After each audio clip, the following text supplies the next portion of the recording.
Everyone, good morning. Radhe Radhe. कैसे हैं आप सभी? मैं आशा करती हूँ आप सब बहुत बहुत अच्छे होंगे। स्वागत है आप सभी का मेरे एक और नए ब्लॉग में। और आज मैं लेकर आई हूँ आप सभी के बीच अपना हेयर केयर रूटीन, साथ में अपना लंच टाइम भी शेयर करूँगी। तो फिलहाल ये अभी नाइट का टाइम है और मुझे करना है बालों में ऑयलिंग। तो जो मैं चीज़ यूज़ करती हूँ मैं सिर्फ वही आपको यहाँ बताऊँगी। तो मैंने यहाँ कोई भी तेल ले लेती हूँ। तो फिलहाल तो लगभग 2 साल से मैं ये आंवला, जो डाबर आंवला तेल आता है, वही यूज़ कर रही हूँ अपने बालों में। आप जो भी तेल यूज़ करती हैं उस तेल में सिर्फ आपको ये 2 कैप्सूल मिला लेने हैं। और साथ में मैं मेहंदी भी करूँगी बालों में। तो अभी तो नाइट का टाइम है, फ़िलहाल मैं ऑयल लगाऊंगी। तो ऑयल में मैंने 2 एवियन के कैप्सूल डाल लिए हैं, जो आपको किसी भी मेडिकल स्टोर पे आसानी से अवेलेबल हो जाते हैं। आप वहाँ जाके कहेंगे कि हमें ग्रीन वाले कैप्सूल दे दो, तब भी वो दे देंगे। और ये कहेंगे कि एवियन 400 mg का जो कैप्सूल आता है आप वो दे दीजिए, तो वो भी दे देंगे। इसमें ओमेगा 3 होता है, विटामिन सी भरपूर मात्रा में होता है और ये हमारी आइज़ के लिए, हमारी स्किन के लिए और हमारे बालों के लिए बहुत ही ज़्यादा अच्छा होता है।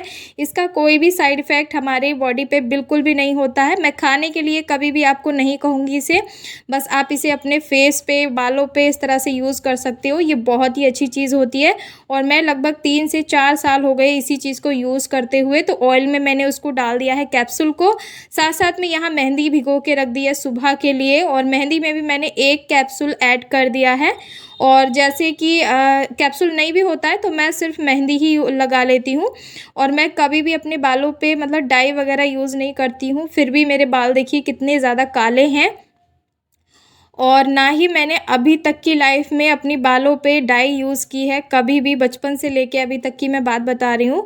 तो अच्छे से बालों पे उस ऑयल को अप्लाई करना है। और सर्दियों के मौसम में आप इसमें थोड़ा सा सरसों ऑयल, जो अच्छा रविंद्रा ब्रांड का आता है ना, वो भी आप इसमें ऐड कर सकते हैं। तीनों चीज़ों को अच्छा हल्का सा गुनगुना करके और फिर उसे ठंडा करके तब भी आप लगा सकते हो। लेकिन फ़िलहाल अभी जो गर्मी का सीज़न है, इसमें मैं इसी तरह का ऑयल लगाती हूँ। और फुल नाइट मैं सो गई थी लगा के। उसके बाद मैंने सुबह को वॉश कर दिया है। रही बात शैम्पू की, तो शैम्पू मैं एक ही यूज़ करती हूँ और ज़्यादातर तो मैं जो सनसिल्क का पिंक वाला शैम्पू आता है वही यूज़ करती हूँ। और क्लिनिक प्लस भी कहीं ना कहीं अच्छा रहता है मेरे बालों के लिए। तो क्लिनिक प्लस लगभग मुझे 2 डेढ़ साल हो गया अभी यूज़ नहीं किया है मैंने, तब से मैं, और जो मिनी पाउच आता है सिर्फ वही यूज़ कर लेती हूँ जब मेरी बोतल ख़त्म हो जाती है। तो जो सनसिल्क शैम्पू है मेरा, तो मैं वही अपने बालों पे अप्लाई करती हूँ। और अच्छे से बालों में बिल्कुल भी कंघी नहीं करनी है आपको, जब तक आपके बाल अच्छे से सूख ना जाएं। तो मैं हमेशा से ही अपने बालों को, जब धीरे धीरे मेरे बाल जैसे सूखने लगते हैं, तो मैं अपनी फिंगर की मदद से ही अपने बालों को सुलझाती हूँ। और फिंगर सबसे अच्छा रहता है। अगर आपके बाल लंबे हैं तो आप कंघी का कम से कम इस्तेमाल करिएगा। और ये एक बहुत ही अच्छा सा टिप्स है, मैं हमेशा से करती आई हूँ। और रही बात, देखिए, बाल लंबे हों या छोटे हों वो ज़्यादा मैटर नहीं करता है, बाल आपके हेल्दी होने चाहिए, ये सबसे ज़्यादा ज़रूरी है। इसके लिए आपके कुछ जो हेल्थ प्रॉब्लम्स होती हैं उसका भी ठीक होना बहुत ज़रूरी होता है। अगर आपकी हेल्थ ठीक है तो आपके बाल भी ऑटोमेटिक ठीक ही रहेंगे। तो फिलहाल मैं यहाँ बता रही हूँ आप सभी को कि जब तक बाल अच्छे से सूख ना जाएं तब तक बालों पे कंघी नहीं करनी है। और ऐसे में अगर आपको कहीं जाना है तो आप पंखे की सहायता से, और धूप में, बिल्कुल कड़क वाली जो धूप होती है ना, उसमें भी बालों को मैं बिल्कुल भी नहीं सुखाती हूँ। मैं हमेशा नॉर्मल, मेरे काम करते करते बाल सूख जाते हैं। और सर्दियों में तो मैं सुखा लेती हूँ धूप में, लेकिन गर्मी में कभी नहीं जाती धूप में बाल खोल के इस तरह से गीले बालों को लेकर, नहीं तो मेरे बाल तुरंत झड़ने शुरू हो जाएंगे। और ये फिंगर की मदद से मैं हमेशा अपने बालों को सहलाती हूँ, बहुत ही अच्छा रहता है और इससे बाल कम टूटते हैं।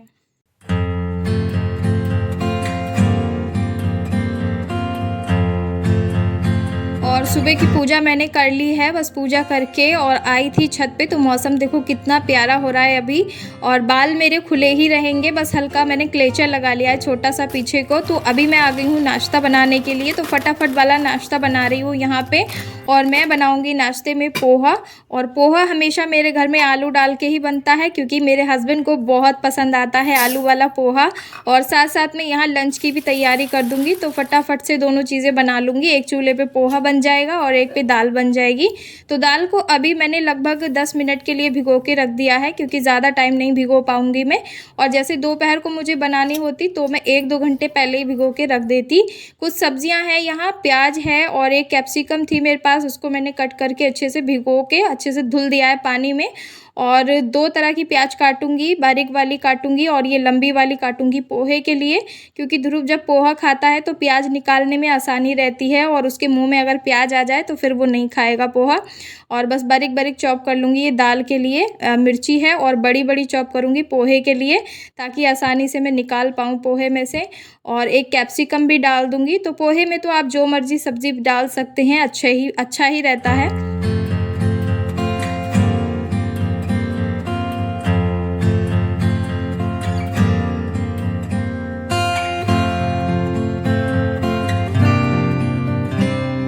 और ये बॉइल्ड आलू है, और बॉइल्ड आलू ना बहुत ही बढ़िया लगता है पोहे में, एकदम पेट भर जाता है खाने के बाद। तो ये आलू का जो पोहा है स्पेशली मेरे हस्बैंड का ही पसंद होती है इसमें, क्योंकि वो पोहा बहुत कम खाते थे, लेकिन जब से मैंने आलू डाल के पोहा बनाना शुरू किया है उन्हें बहुत पसंद आता है, क्योंकि आलू उनके ऑल टाइम फेवरेट रहते हैं। तो बस यहाँ मैंने थोड़े थोड़े मसाले डाल दिए हैं, लेमन का भी रस डाल दिया था, 1 लेमन का रस, और ये थोड़े से पीनट के दाने थे, इनको मैंने अच्छे से भून लिया है और इसमें ऊपर से ऐड कर दूंगी। तो बस नाश्ता बन गया है। और उधर बाबू उठ गए थे तो आके छुप छुप के मम्मी को देख रहे थे कि मम्मी क्या कर रही हैं, और मेरे पास अभी तक आई नहीं। तो मैं फटाफट से निपटा रही थी काम। और ये मैंने ध्रुव के लिए बनाई है खीर, बिल्कुल थोड़ी सी, बस इतनी ही बनाई है। थोड़े से चावल बचे हुए थे तो उन्हीं को मैंने दूध में डाल के रख दिया था कुक होने के लिए। तो खीर बन गई है। ध्रुव को मैंने खीर खिला के और ये दाल को भी तड़का लगा दिया है। और हस्बैंड आज थोड़ा सा लेट ही नहा रहे थे, तो मैं भी अपना काम जो है फटाफट कर रही थी, क्योंकि जब तक वो नहा रहे थे मैं कोशिश कर रही थी यहाँ पे खाना और नाश्ता दोनों ही मेरे बन जाएं, ताकि मुझे कुछ एक्स्ट्रा काम के लिए टाइम मिल पाए। और जब भी मैं अपने बालों का रूटीन शेयर करती हूँ आप सभी से, तो मैं ज़्यादा से ज़्यादा टाइम अपने लिए लेती हूँ, क्योंकि बालों को सूखने में और उनको फिर मेहंदी करने में ना बहुत टाइम लगता है। तो इसीलिए मुझे कुछ 2-4 घंटे ऐसे ही चाहिए होंगे। तो फटाफट से यहाँ खाना नाश्ता दोनों बना के तैयार कर लूँगी। अरहर की दाल बना रही हूँ, और इसमें मैंने अच्छे से डाली है थोड़ी सी मसूर की दाल। और मसूर की दाल अच्छी रहती है, नहीं तो जो ये जो अरहर वाली दाल है ना, ये बादी होती है और इसको भूनना भी बहुत ज़रूरी होता है। कुछ लोग बिना भुने भी बना लेते हैं, तो वो दाल गैस करती है और नुकसान भी करती है। तो इस दाल को हमेशा भून के ही बनाना चाहिए। और दाल उधर पक रही थी, तब तक यहाँ चाय भी बन गई थी। बहुत जल्दी जल्दी सारे काम हो रहे थे मेरे, और इधर फिर नाश्ता भी लगा दिया था मैंने। तो हस्बैंड भी आ गए थे नहाकर, तो बस अभी फटाफट से कर लेंगे सुबह का नाश्ता।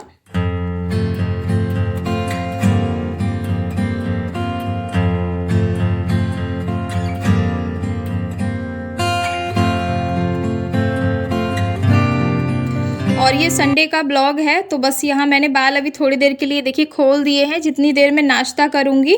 तो संडे को तो हस्बैंड के साथ बैठकर ही नाश्ता होता है, और सारी खुशी एक तरफ, और हस्बैंड के साथ बैठकर आराम से नाश्ता करने की जो खुशी होती है वो एक तरफ होती है बीवियों के लिए। और आप सबके साथ भी ऐसा होता होगा, मेरे साथ तो बहुत होता है। इनके साथ बैठ के नाश्ता करती हूँ तो बहुत अच्छा लगता है। और कहते हैं कि इंसान जब साथ में किसी के खाता है तो थोड़ा ज़्यादा ही खा लेता है, और अकेले में तो ये होता है थोड़ा बहुत खाया और बस पेट भर गया। और यहाँ पे दाल पक चुकी थी, तो बस मैंने यहाँ चावल भी चढ़ा दिए थे साथ साथ में। तो चावल को सिर्फ 2 सीटी लगाऊंगी। और यहाँ लग रहा था मेरा पोछा, तो काम देखिए सारे हो गए थे। और अब मैं जा रही थी ध्रुव को नहलाने के लिए, तो यहाँ कपड़े निकालने आई थी, और ध्रुव कर रहे थे मस्ती बहुत ज़्यादा इधर उधर। और मैं इसे नहलाने चलती हूँ तो हमेशा रोता है ये।